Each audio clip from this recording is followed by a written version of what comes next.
Hey, speaking of nasty, you guys want to hear about this cult from the 19th century? Yeah. Cult from Florida. Oh, yes, I do. I sent this to you. A Yeah. Florida cult. I didn't read all of it because I was like, Is it big? Okay, never mind. I'm getting ahead. The Koreshan Unity. Koreshan.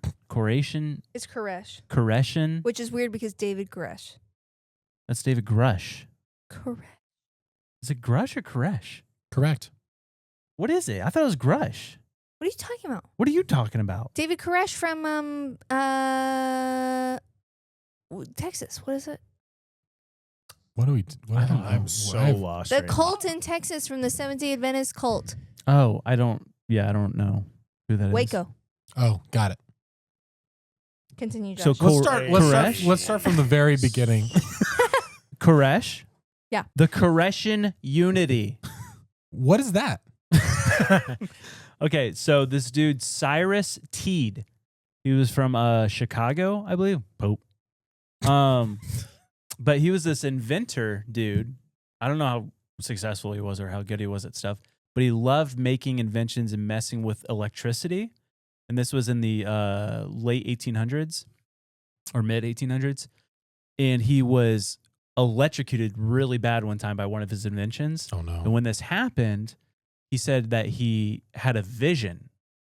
And in this vision, God appeared to him, but God was a female and male, but primarily female. Shocking. And told him how he should live his life, what he should do, that he was the new Messiah, and that the earth was hollow. Wow. And that we live inside a hollow earth.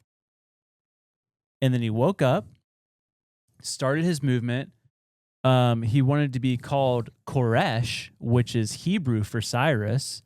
And he believed that he was the seventh messianic figure on earth. But yeah, so they taught that it was called cellular cosmology. So it's the hollow earth theory.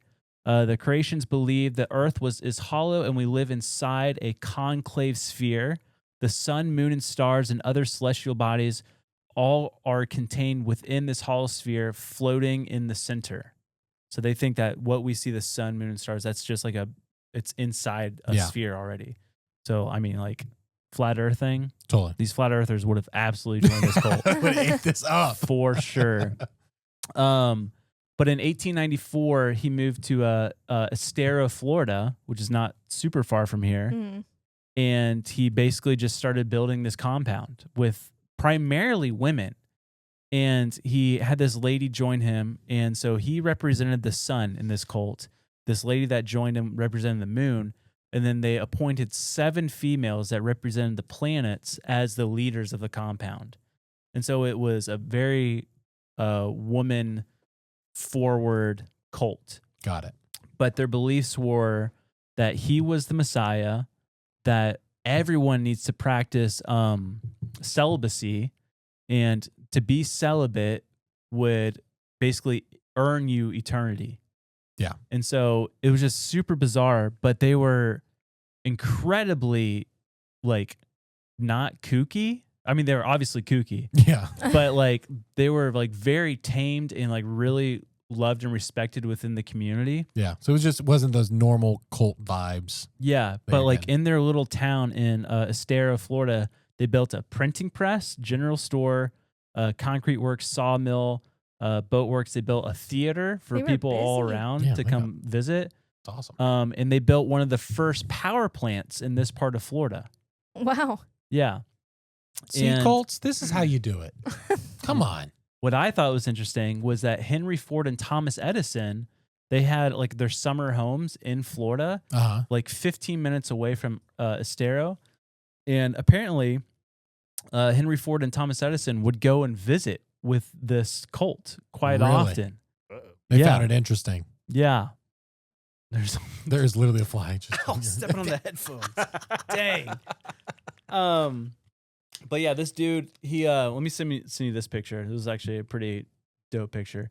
But he thought that Estero, Florida, was going to be the new Jerusalem. Really? So that's where the new kingdom of heaven on earth would be established in Estero, Florida. That's So what wild. happened to it then? If it's supposed to be this big. I'll tell you. Oh, no. Just look at this picture first. This is him. He caught a tarpon. No way.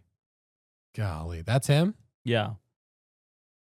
That's pretty cool. And then this picture. Dude, catching a tarpon back then had to have been like catching a dinosaur. You literally caught a monster. Why does he look like he's wearing someone else's skin? Oh gosh, he does so. This is a picture of his drawing of the New Jerusalem that they're going to build.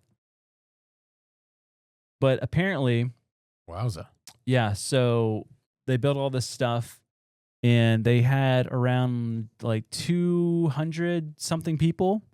But his goal was to build this New Jerusalem and have it occupy at least 10 million people.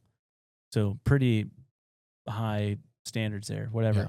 But he ended up getting beat up by the local marshal there and dying. No.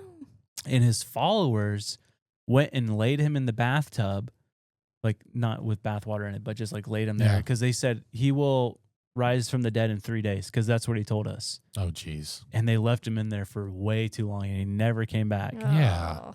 But the cult, it continued up until about the 60s. Really? Yeah. And then the last member of the cult died, I think, in 1982. Gosh. So it lasted almost 100 years. Yeah. What does that city look like, though? There, you can still go visit the ruins and stuff of. No way. Yeah. We should go. We got to check that out. Where is it? Estero, Florida. Yeah, no, but how far from here? It's by Fort Myers. Oh, so like that's far. Ninjas are butterflies. Did I say ninja? I meant butterfly. The butterfly is no doubt one of God's most beautiful creations. Does it empty your mind? You